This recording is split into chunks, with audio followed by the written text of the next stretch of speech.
നല്ലോണം ഒന്ന് ഊതടി. തിന്നാനല്ലാതെ നിന്നെയൊക്കെ എന്തോന്നിന് കൊള്ളാം.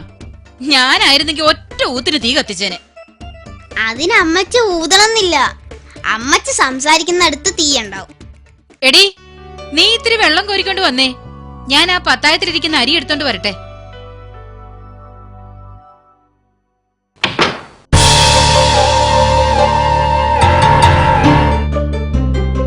കർത്താവേ, ഷീനയും ഭർത്താവും വിരുന്നിന് വരുമ്പോ കൊടുക്കാൻ വെച്ചിരുന്ന പഴക്കുല മുഴുവനും തിന്നു.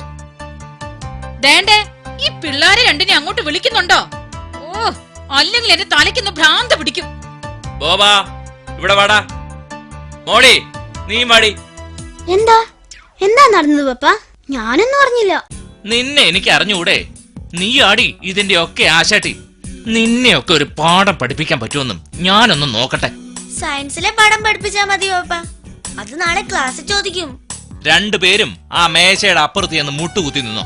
ഞാൻ പറഞ്ഞേച്ചെഴുന്നേറ്റാ മതി. അത്രക്കായോ?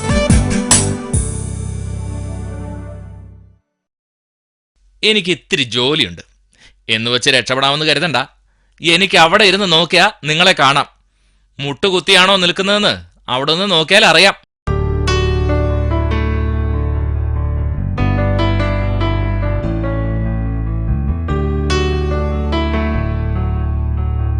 പലതരം ശിക്ഷകളെ കുറിച്ച് കേട്ടിട്ടുണ്ട്. കമ്മ്യൂണിസ്റ്റ് തടങ്കൽ പാളയത്തെ പോലും കാണില്ല ഇങ്ങനൊരു ശിക്ഷ. ഇതെവിടുത്തെ നിയമമാണപ്പോ?